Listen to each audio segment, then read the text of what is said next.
siur kan tran main kan siur tu rahi sepai liam jong Israel sepai liam jong jong te dam thainan le indona thi jong jong Israel sepai te ni sengin da te ni sengin Israel fa te ni sengin thi ho jong jong tharau dom so na tu ni sengin pathian in Israel te in thurwal na tura amal som na ne ron ni thei bok na turin le Israel huate a huate Israel pathian do dalte boral vek hlom na tur ni seng to trong trai na chung chang ka soi du a pathian ne na yan gan trong trai fo free na tam ta ka chu ni ma sengin pathian ne na gan trong trai chu pathian chu nge tu nge pia da ngai nga pathian nge tu nge ti ka soi chuan a sei devin ka ringa nga aron thui mai theya chu bang chuan kha kha ka chuang kan thrianga ti hian ni soi tho tho trong trai na chu pathian ne na in ti ti dun na ti ilang in a tha nga a trong trai lo te pon thi chuang lo wa an hlot leng be tho si a a trong trai te po yang ma po an ni big chuang em in alang lo wa ani chan trong trai na hi a sot tak tak nge tangkai tak tak nge ani lo chuan mani le mani in bum na nge ti po hi zo na siam the ni sa khomi lo pathian thong ai sak lo te po an hlot leng em thei thei tho ani anh ấy chân hele lung khobe lan hlot lenga thi zo chuan an tuar do lo ti chu soya ol sam khom mai kapom ama ro chu an ngai to don chuan in sa khomia in ngai em po kha hetila po hian hlot ling box si lo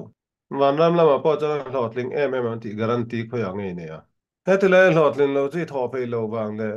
hilizir pe lo wang te lo ni ta sengin enge van ramai lo man tur nen ein kum kai na to bang chan pathian hming hian he leilung kho vela po le he leilung kho vel le man ram lama po lam ba lama po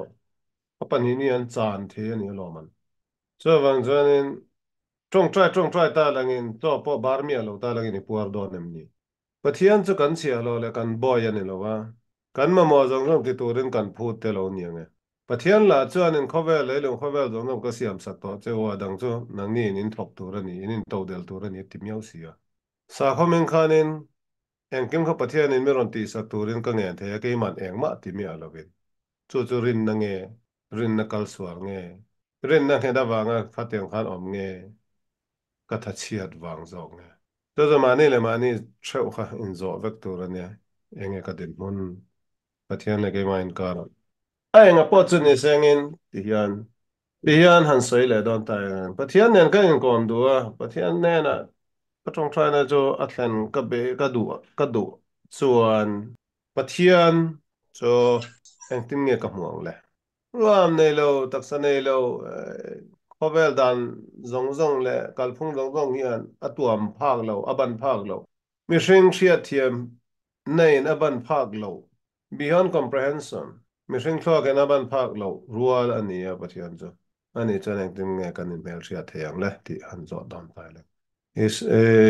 enge pathian che eng ange niang lu som nei mo kut ban som nei mo pali nei mo ani lo chuan in enge lu pali nei mo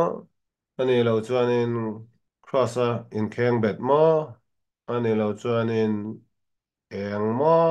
ani lo chuan Holy Spirit Holy Ghost ka ti po khan in eng ange niang ghost tu eng ange niang spirit chu hi ang hian ka te khen eng ange niang pathian chu mi hrang ho hi an kan thei ang to ka hian pathian ang tur chu kan siam hloma cross a kheng be om te ani lo chuan in banyan thingkung noi thu te ka hrelo pathian hi kan in hnem na tura hian in pathian lem ang deuh kan ti don nge hi kan siam deuh hlomin ka ringa satana bia te po khan in satana le memo ka hrelo a symbol talmo pentagon talemo ateng tal kha an siam tu mani ka zo na zo ka chu pathian chu mi reng te hriat thiam na pia lama ni chuanin engtin nge kain mel hriat theiang te ne chu chu isa ya khan lo ziak da chung lama ba na ale ar si ta sa eno langin ye tu siam nge ti in zo chuanin a siam tu in ma theiang tiang de chu a thil siam ro pui zia ka hriat chuanin a siam tu pa ro pui zia tal ka hriang pathian thil siam zong zong e thlir e langin lor khom ta e langin tu siam nge ka tin lalpa pathian siam ania awan ro pui don tak em a ro pui dan tur a chak zia fin zia tal kha chu tiang chu ni chuan tia ngai bel the na karon om ta ni a chan chu galaxy ang zat nge om rc ang zat nge om rc poi kan tu na ni kan ti te rc chi kharan ni ni ma ate bel ate ber pol ni Galaxy System po Milky Way, Solar System, eng constellation a group a space pialam po ama po. Tone scientist and telescope an siam thatial tiala satellite a man laman thona ti chuanin ni dangan mu ngai lo po khovelang deuh deuh te po tang planet ni sengin satellite dang ni sengin thla dang ni sengin an mu bel theuh mai. Kami pia lam da ya kan space beyond space ayan enge oma kan shame alo chotiang dang dang zo lalpa pathian ena siam vegani siam tu athil siam po mi hring hria ruwa hria nei na ban phak lo an ban phak lo rol di chuan in khat he tiang ron siam suak a power chu ani na cho ban chak do ne scientist te zo ta ga in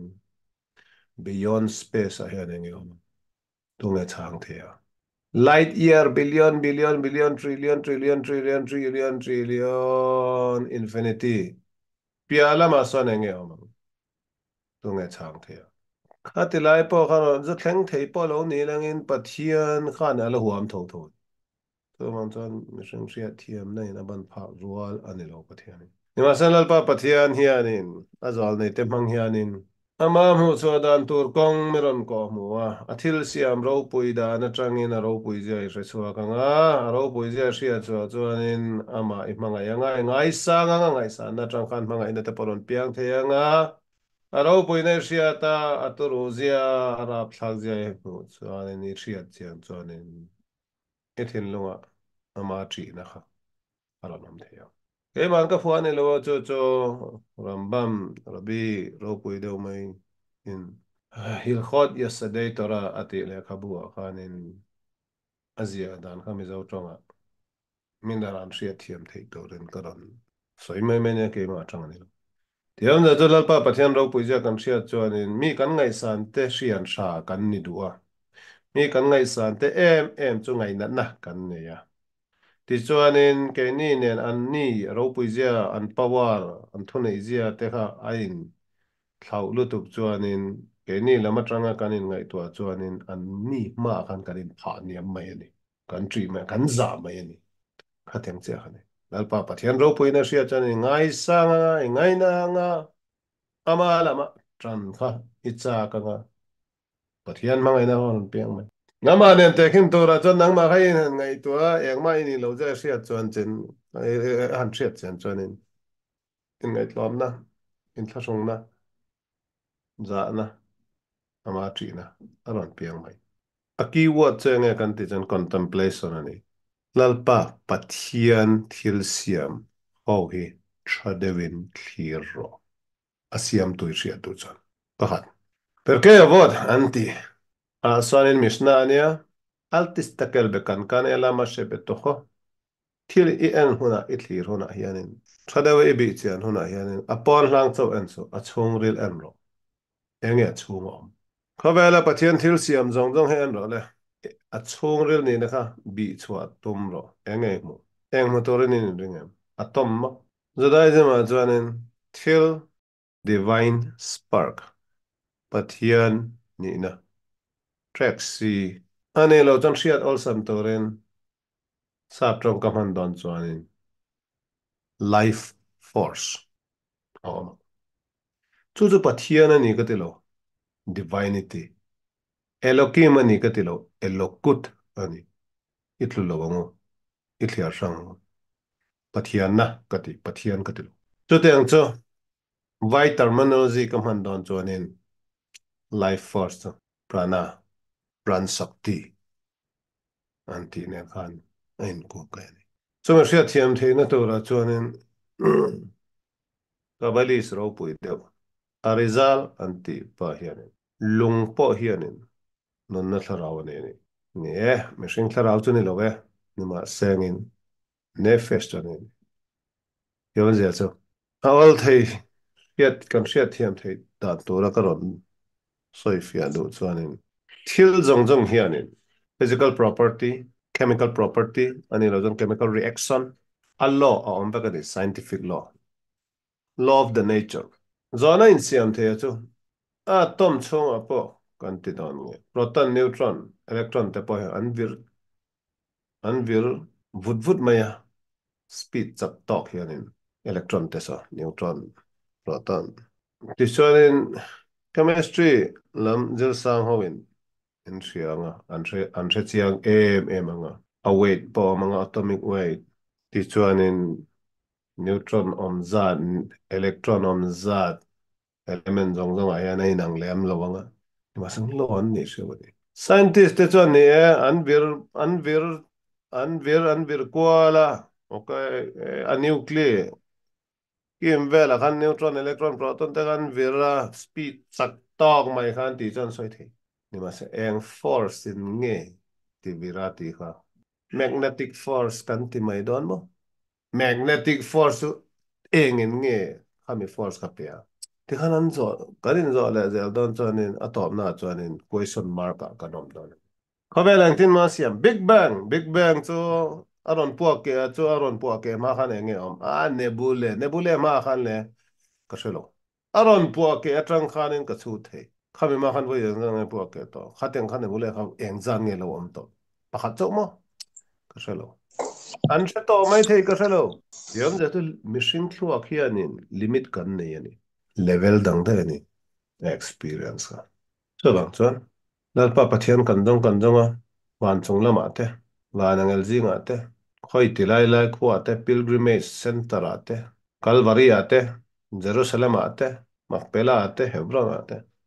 mecca ate medina vatican rome kadem lo nima sengin thadabin ingai benango lalpa pathian kan hu doma pa nge to na kan ti ti na changjan lalpa pathian om kan chung rila achan chu lalpa pathian chu omnipresent ani om lo na nei hleinem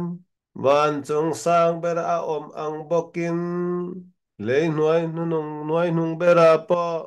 shem hun mei dil anuai nung bera po se ola po ala au chwa the ni ala omani om lo na mun nei lo enga tinge kan jon vak vak pen khat poi pen ngai lo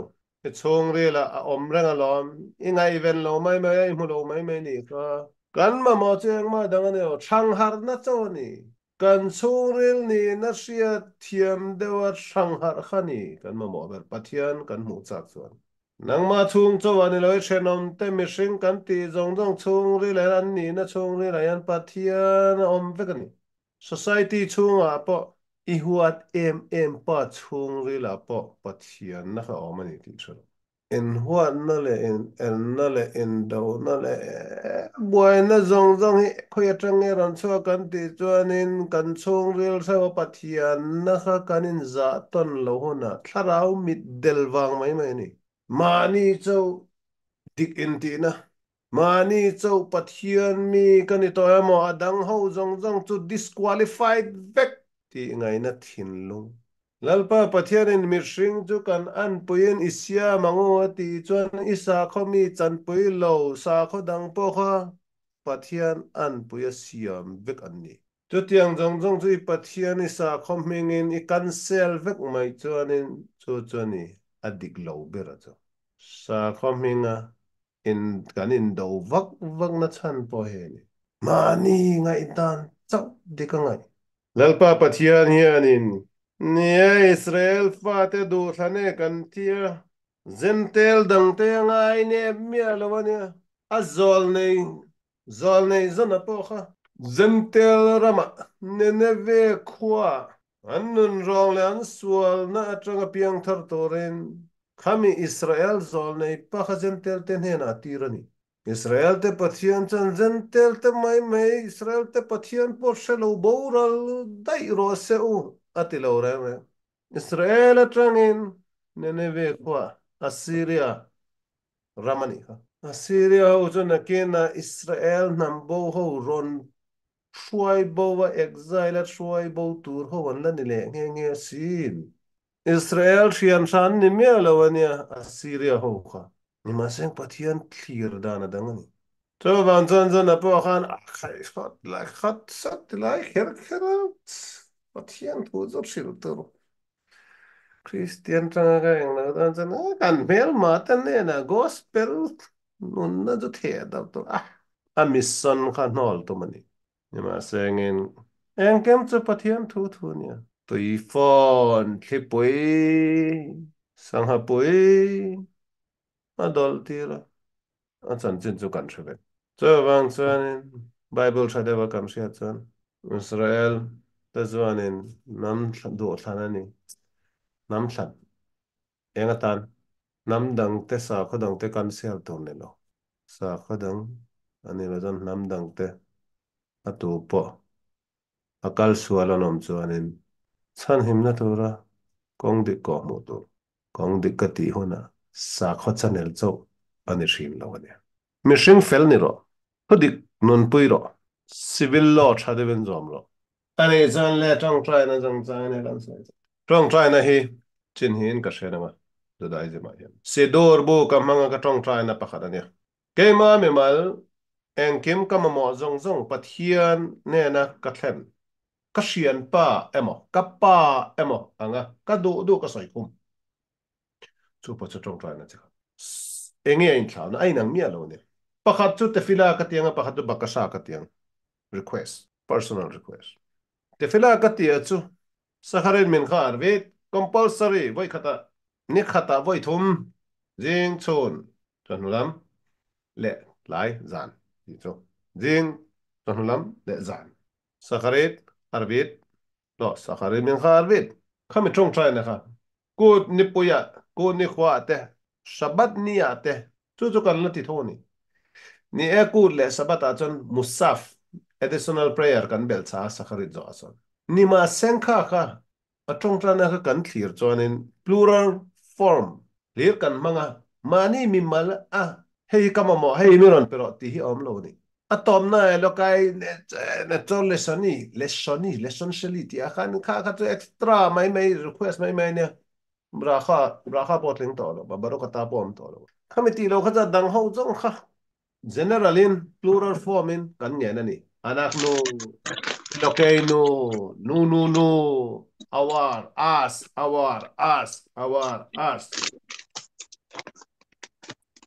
kami clear kan sidor bu manga ka tong trai na ka hebrai tong angat ka tong trai ka du amberani achan chu universal mantra ang dewa zol nei ten an lo zia ania mantra kan jela den universal khobal pumpui level tura magic spell divine magic spell so bang have right tong atra ni ma seng ingai be nango mi mal ta na ngen nai om bang don lalpa pathian lal ram zau na tura lalpa pathian sipai te an themani an motto ani an principle ani lalpa pathian thui na khovel hele lung khovel achon eng na tura magical code kha kan cham thin ani mane me mal tan hian ani baklo chu bang chuanin zol nei ten hebrai tongin melon zia saka a meaning shelo pa po khanin a soi chuanin na thok tur a tho turang thok thei tura compose ani doi thiam te po an magic spell an doi thu zong zong so zo taw lang eng ki man thre chuang lo a shial an shial lo tam tak awmang eng ting he ting en ari eng ting he ting lam tu ni ma sang an thriat china chuan a thok ani ti an ring an mu an shia khateng system a khana kala ni ma sengen a meaning om zia ho kha hriat chian phei pe chuanin kan thil chama kha chak le zuang chu po chaw man min yana kanin khawma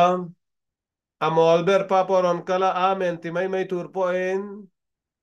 lalpa pathianin nakina kan thi zonu aro rel huna lo man meron sem donu na yanin tu tenge ka se pai wai sen teu chu khovel pum pui siam than na tura ni tin a tran la te u chu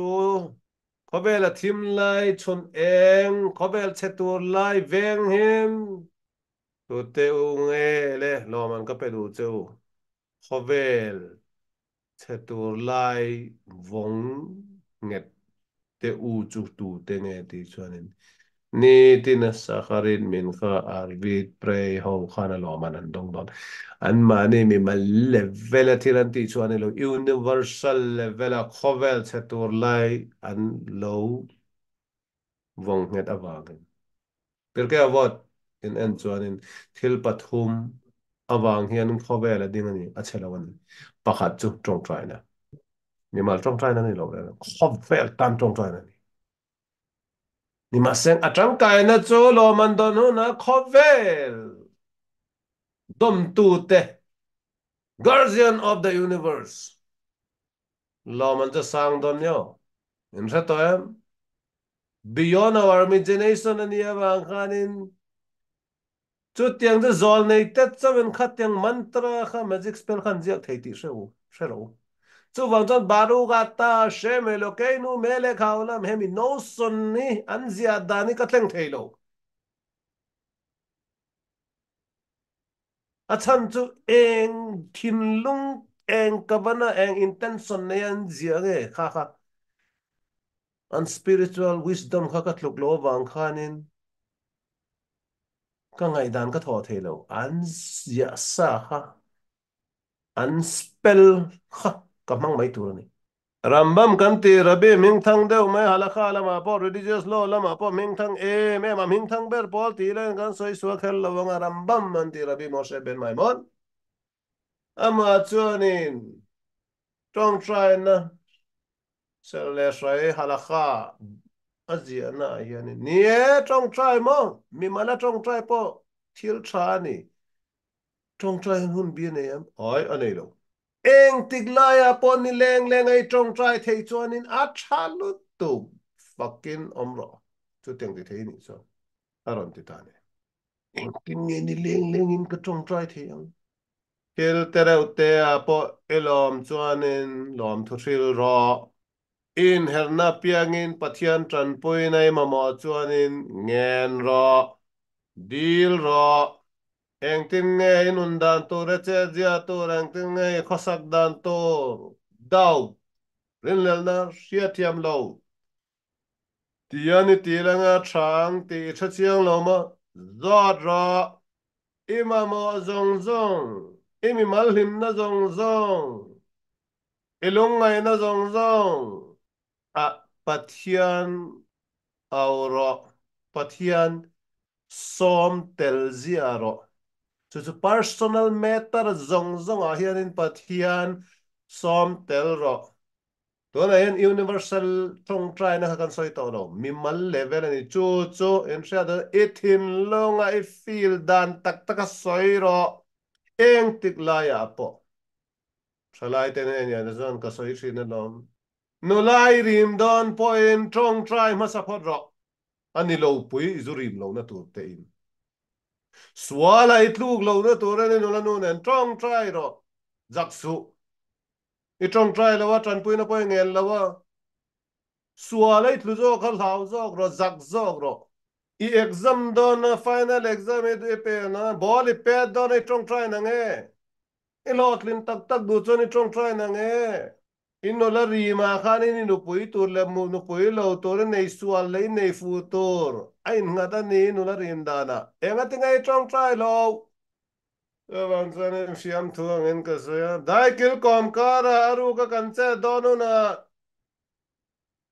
no god kan tia kan in shanuna kan lunga ya kan nuna du tak ten min ron shanuna kan tor hle huna oh god min ron tran puiro kan tisi dai kil kom kara I che la ya kan tor slide il haula ya kan oh god itiam pathian ina pallawani ti triat pa alo mai mai ro sa pathian zo ka haider ma yang in ti ne lo mo chu chu lam no god ka ti chu yam za chu hetiang thila hianin en no poi na in hau a thin lung ai ta da ru ru eng e ting e lung chia da lung na thin urur mai shelo pathia ne na tran poi na ngen ta che paten kol chung eng kim line jong do en pathian kha tel tir zia tu chu cha du zong ani isiang in thla sunga ngai lo pathian ka au nem to e mai ka in thla sung to chu satan na thora ni pathian nen in kom su ti na ni lalpa pathian o lalpa kappa inia nu he teng boina ka ne enge ngai dan ifa ten boina ne chana pa he teng ne ka boi de me enge ngai dan ron zo thei za seng ni thin rim do na ka fa pa han mi ron ringa a thai trust mi ron pek po ka thareng lenga chu wang chen lalpa pathian ka kan rin na kan ta la na kha kan duangin mi ron chang e mo mi ron chang lo ma thua da ro ni ma seng in rin na la ma khan kan pas thim thim ni zo I trust we trust in God kami exam a hang kan pas thim thim pathian chu ka boy ani lo ka chia lo ni lo ka duang ang khera khera khan mi ron ti sang na tur thuam lo ni ma seng in ka pathian ni ya ka ring che he tiang boy na ka nei mi ron tran pui thei dan te omang em o lal pa enge poi no chu tiang trong trai na chu i thin lung chung ri la tang e phor chok tu ra ni chu mi na tu ra chuanin mà ni trong nghe ya trong trai cha mi zo pa chuan mi zo trong ngatin a thin lunga phor chua thei kha a express chuak thei kha kha kha ne poi mo ber chu chu tiang trong trai na chu ma ni lengin a tok chin om lo ngen zung zung ro ka te lo khami category a khanin thil tlem te inu puin cho ram chum sat che aban tui em olal pa no pui cho tui de mi ron chum sat tu te mi ron pe cho ka van lo me fucking nia no pui ania lam cho chon chum tu reng lom ti za ai la cho ni lom na no pui sual tong mai tha che tong mai nei ta langin a tu na kan soi te cho a lu zia she mai the ni tiam ze se thil kan eng lo ani turenga nga in the bell na kanin ne I deserve it. It should be like this, likewise. So what? Enge adang dai, enge lom to shil. Ani lo. It hot hey mai po ka. But here ne na lom to shil ro. Hasidut lama jan bras le avaw yanin. Maslam ka? Baruch Hashem ani no shem antishina lo. How do you feel? How are you? Blessed be the Holy One, for I am still breathing. Kat hot hey, but you the fuck in talk hey chung chang a pathian he lon thuen se lam corona ron lar la ya khanin thok ron har chu apoi mozia tu nge thelo dung thei mai real tram thei a kanon thei bal som na ni ja real tram thei lovin choi teu cho me tui po tui thei lo tona kan soi dan kal manga kal phunga chuanin kan experience zong zong pathian hi au del to pathian ne na report del to thil tere tele tuk athem tele tuk om lo pathian ne na lom thu shil na tura hian soi sen lo kan tho thei mai kan nung thei kan ril tram thei te cho puara ka e thei te kan dai kal thei te he lom thu shil tura ni asia ya char po om nge nge ma chang kha kha thang ni da go tu na ka soi chu eno poi en cho ron chum sang mai me chu po chu magia la to daraba magia she deserve thank you God deserve thank you for your wife for your wonderful children ani chu ka soi a om ji a chu sa trong sia gen han trong zo zo la ti om je a point kha fia na tu ron ka mang mai mai ne sa trong po ka shelo ne ti chuan han ngai tua don chuan en le tu na ka kan soi dan trong trong trai chi a chuan atam lua om lo chu ni ramba mina soi khan ni leng point trong trai thei chuan fakin omang choi mai nom ro chu mina tu ra chuan ka ron ril le ka ron soi liang mani pian phong ma dar tang nge kan trong shiat ber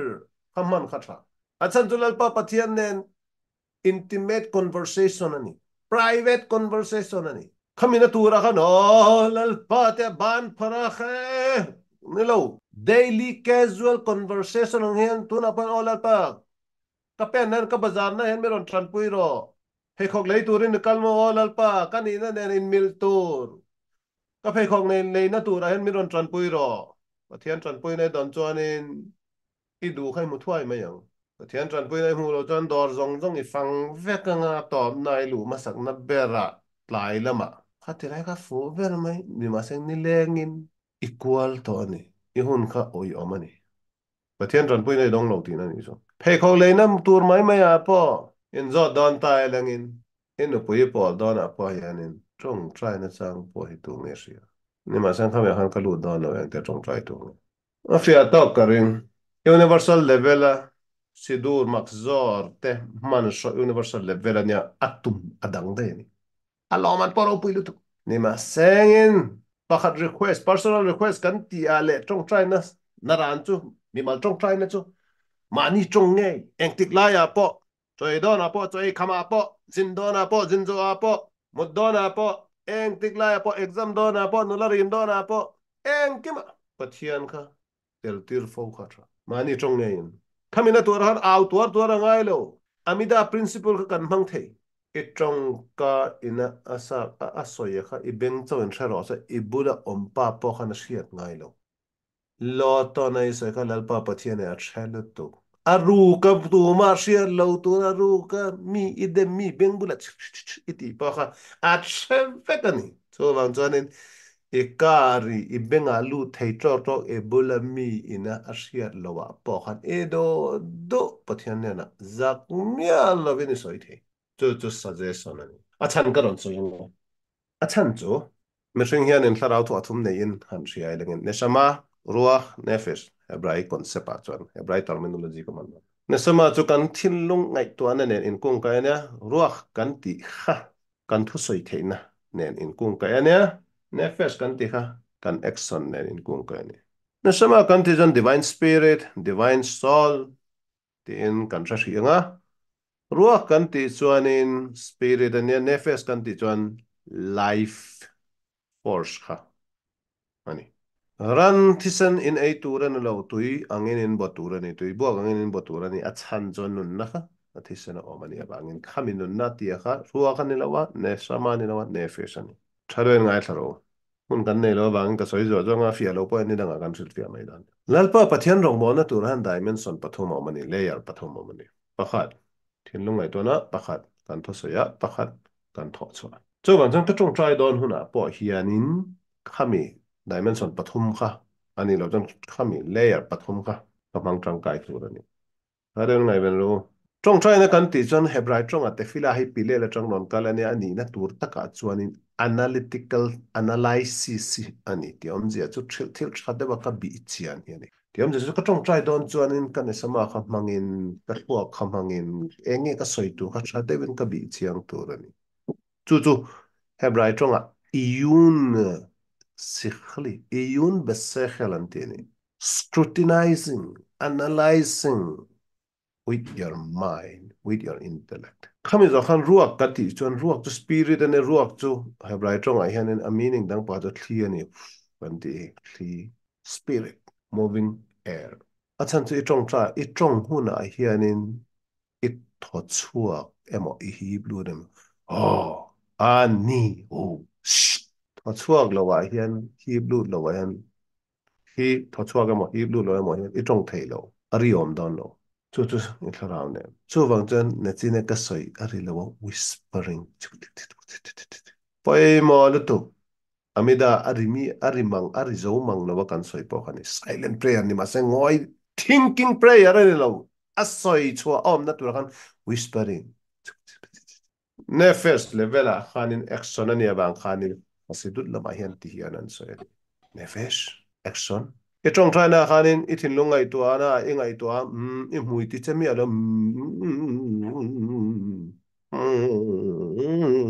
e ti chuanin action a lut lo whispering om na turai mui ti chengai khami i mui ti che ta kha action a chiarani chu bang jan mui chemi alo tong trai kha hal lo ani ari chu kan soi to ang khanin silent prayer mi da po mi mal tong trai na tura po in zak ani chuanin thu ka ron cha suggestion ka pe ka cheu chu amida ton amida volume kan soi ro i ala kha na soi da na chuanin e tong ka chuak i bengalu the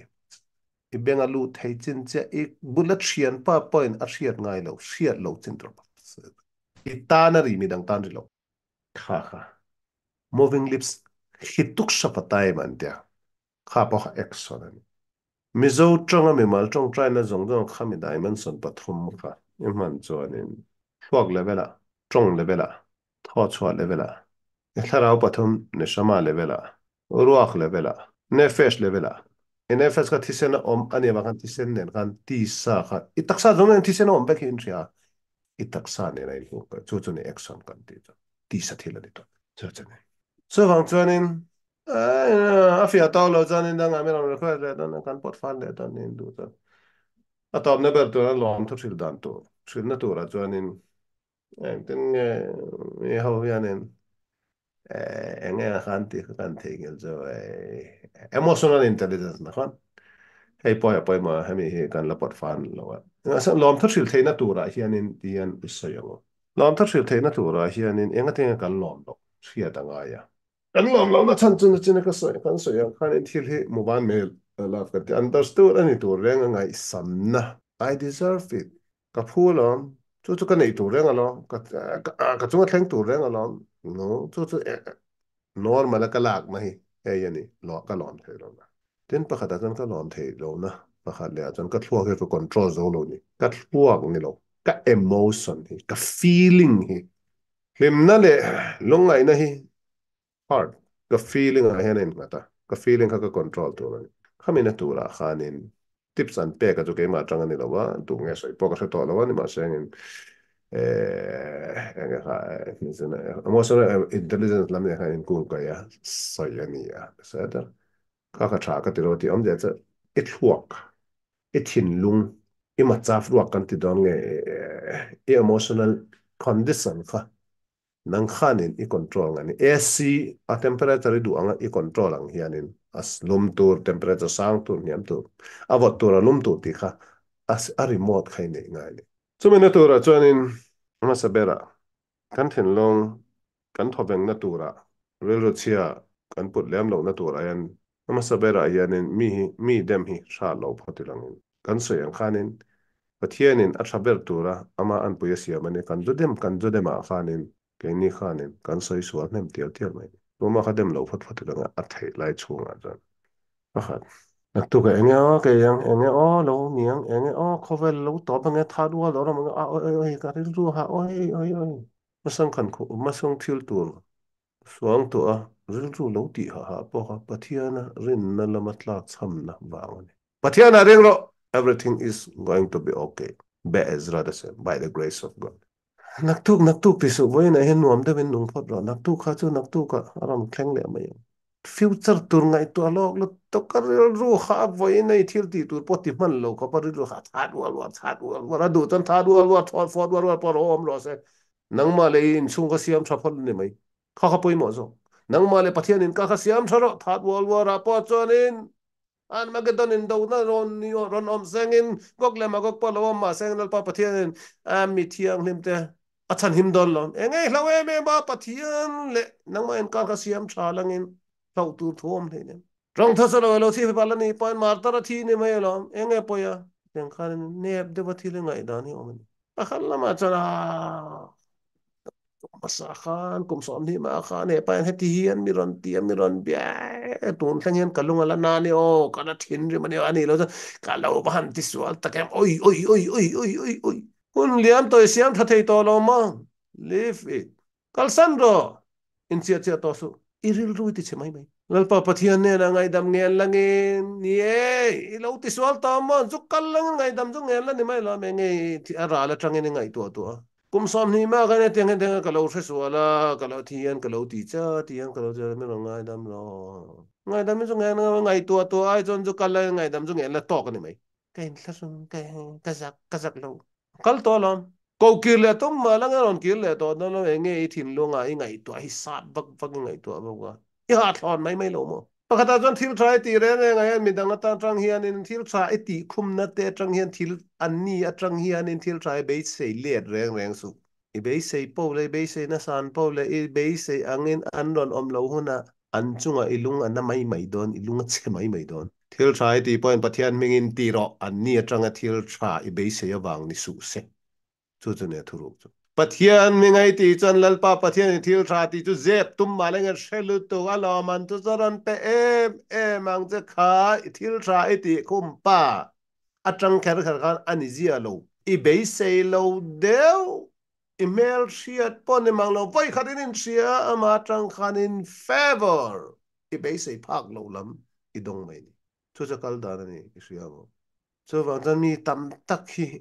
income ngei em cooperative society anong anin mil yang ating mel man non ni mai be in be sei ton an nei an be sei anga asian pa atangin mo adon lo huna at mangai ain thirual pui pa ahuat beron ni mai chu ko cheng bange pathian ro rel na a kanin kat lo wa mishing na a kanin kat ba ngani chu bang chuan pateng kha atang te khan in veng elang pathian ku ta hen in pelu top mai elang eng ki ma hen pathian ne na report pen trong trai na nen 12 hours a day tani pathian nen kan mut hlan ti lo chau a hian lalpa pathian nen hen dialog nei rang in langin kan nun hi siam that tuna kan din hun ayanin kan siam that bel thei chu karing pathian zala in tum don nya kan tum don nya in zabayin wa in tan ang tra le thank you tadaraba